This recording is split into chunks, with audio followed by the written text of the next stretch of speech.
Այս պահին ինչ տվյալներ ունեք ներսում Առավոտյան ժամը 7-ից սկսած հակակոռուպցիոն կոմիտեի քննիչները, նաև ազգային անվտանգության ծառայության, եթե չեմ սխալվում, Ալֆա ջոկատը, իդեպ մարդիկ, որոնց ֆունկցիան ամենևին այն գործողությունները չի, որոնք հիմա իրականացվում են Ռոբերտ Քոչարյանի բնակարանում, Լևոն Քոչարյանի բնակարանում, այն բոլոր հիմնարկներում, որոնցում մասնաբաժին ունեն Քոչարյանի ընտանիքի անդամները, դրանց այդ հիմնարկների տնօրենների նաև բնակարաններում առավոտվանից գործողություններ են իրականացվում, այս պայդրությամբ էլ դեռևս ԱԱԾ-ի ծառայողները եւ հակակոռուպցիոն կոմիտեի քննիչները գտնվում են նախագահի առանձնատանը, նաև Լևոն Քոչարյանի առանձնատանը, այսինքն գործողությունները շարունակվում են, թե ինչ գործի շրջանակներում չգիտեմ, ինչպես ստալինյան բռնաճնշումների ժամանակ հայտնի խոսք կար, ասում են, եթե մարդը լինի, հոդվածը կգտնվի, այսինքն երբ որ քաղաքական որոշումը կա, քաղաքական հետապնդում իրականացնելու որոշումը կա,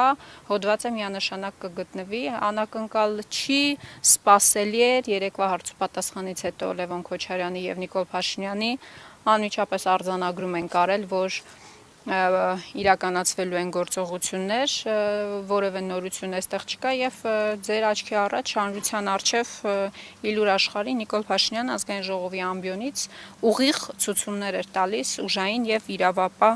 կառույցներին։ Այս պայդրությամբ կարող եմ այդքան ասել։ Տիկին Խամոյան քննչական հակակոռուպցիոն կոմիտեն է հայտարարություն տարածել, նշելով, որ երկրորդ նախագահը իր դիրքը չարաշահելով մեջբերեմ տարբեր շինծ ու հիմունքներով պետական սեփականությունից առանձնացրել եւ շուկայականից էականորեն ցածր գներով ձեռք է բերել հասարակական եւ տնտեսական նշանակություն ունեցող մի շարք արժեքավոր գույքեր։ Ես ինչպես հասկացա հակակոռուպցիոն կոմիտեի նախագահը շատ էր այսպես ծանր տարել քննչական կոմիտեի նախագահի փառքը եւ հիմա փորձում է Նիկոլ Փաշինյանի աչքը մտնել։ Այդ արձանագրումը իմ համար ակնհայտ է։ Ինչպես արդեն ասացի, եթե մարդը կա, հոդվածը կգտնվի։ Եվ այս ընթացքում, այս տարիների ընթացքում, այս 8 տարվա ընթացքում մենք բազմաթիվ դեպքերի ենք ականատես եղել, թե ինչպիսի հետապնդումներ են իրականացվել նախագահ Քոչարյանի նկատմամբ, բայց ես մեր հայրենակիցներին ուզում եմ հիշեցնել, նաև նախընտրական շրջանում ասված իր խոսքերը, որ որևէ բան իրեն չի կարող վախեցնել, ինքը ետ չի կանգնելու եւ շարունակելու է այն պայքարը, որը որ սկսել է 2018 թվականից, այն օրվանից, երբ որ իրեն շատ ուղիղ տեքստով ակնարկել են, ասել են, որ կարող է չգալ եւ այս ամենը չլինել, չի լինի, բայց եկելա պայքարելա եւ վստահաբար շարունակելու է պայքարել։ Մի քանի ամիս առաջ էլի ինչ որ հաղորդագրություն տարածեցին, որը փորձեցին post factum հիմք դարձնել նրա, թե ինչու նախագահ Քոչարյանին չէին թողել օդանավականից մի քանի օրով երկրից ելքանել եւ վերադառնալ, հետո իհարկե չնայած նրան, որ անձեռնմխելիություն ուներ որպես падգամավորի տեխնացու, դուք հիշում եք այդ բոլոր գործընթացները, հետո էլի ինչ որ գործընթաց գտան, որը հետո կապված էր իր նախագահության շրջանից հետո տեղի ունեցած իրադարձությունների հետ, այնպես որ այս ամեն ինչը լուրջ չի, ես կարծում եմ եւ բացարձակապես ցանկություն չունեմ խորանալու հակակոռուպցիոն կոմիտեի, ոչ էլ քննչական կոմիտեի տարածած հաղորդագրությունների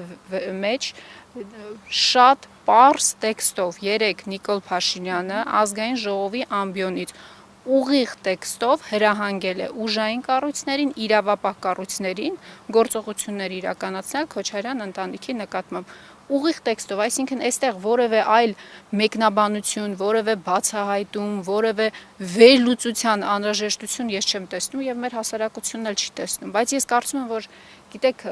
երեք նաեւ դա էի մտածում ազգային ժողովում, որ Նիկոլ Փաշինյանը կարող է բոլորին բանտարկել, կարող է բոլորի նկատմամբ քաղաքական հետապնդումներ իրականացնել, բայց դրանից իրավիճակի գնահատականը չի փոխվելու։ Այն ինչ մարդիկ բազմաթիվ մայրեր մտածում են իր մասին, դրանից չի փոխվելու։ Մարդը չի կարող ամբողջ ուժային իր կառույցներով, իրավապահ կառույցներով չի կարող խուզարկություններ իրականացնել այստեղ ու այստեղ։ Տիկին Խամոյան, այս ամեն ինչի կասեցումը դուք ինչպես եք պատկերացնում, որովհետև դուք էլ նշեցիք, որ երեք Նիկոլ Փաշինյանը հստակ ազգային ժողովի ամբիոնից հայտարարեց, որ բոլորն էլ նստելու են, նաև նա դատական համակարգին էր մեղադրում, որ բարեկամական ինչ-որ մաֆիոզ կապերով դատավորներ են մնում դեռ իրենց աթոռներին։ Կասեցումը ինչպես պետք է լինի այս դատական համակարգին չէր մեղադրում, դատական համակարգին ուղիղ ցուցումներ էր տալիս։ Դատական համակարգին ցուցումներ էր տալիս, որ երբ ձեզ մոտ բերում են կալանքի գործեր, միջնորդություններ, դուք պարտավոր եք տալ այդ միջնորդություն, բավարարել այդ միջնորդությունները։ Ոչ թե դիտողություններ էր անում, խորհուրդներ էր տալիս, չգիտեմ, հորդորներ էր հնչեցնում, ուղիղ տեքստով հրահանգներ ա տվել Նիկոլ Փաշինյանը ազգային ժողովի ամբիոնից։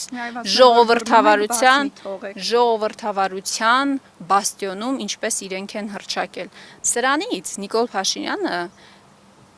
ժողովրդավար վստահաբար չի դառնալու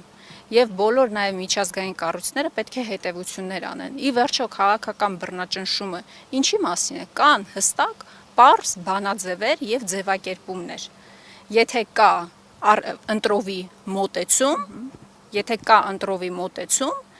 եւ կա կոնկրետ քաղաքական ցուցում, դա արդեն քաղաքական բռնաճնշում է եւ ես կարծում եմ, որ նաեւ մեր հասարակությունը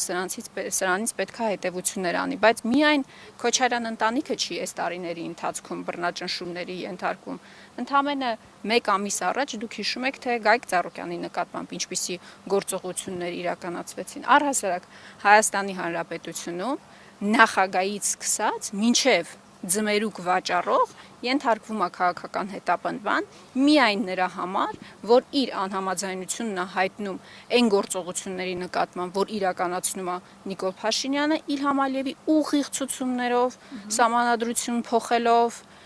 եկեղեցու դեմ արշավ իրականացնելով, դա էլ հավանաբար Ալիևին տրված բոնուսն է, որ հիմա փորձում է կյանքի կոչել նաև կառավարության ծրագրում էլ 3 ներկայացրեց։ Այս բոլոր գործողություններով փորձում է հաճոյանալ Իլհամ Ալիևին եւ այն հակաժողովրդական, հակապետական քաղաքականությունը, այն գիծը, որ ինքը բռնել է, փորձում է կյանքի կոչել, բայց ես չեմ կարծում, որ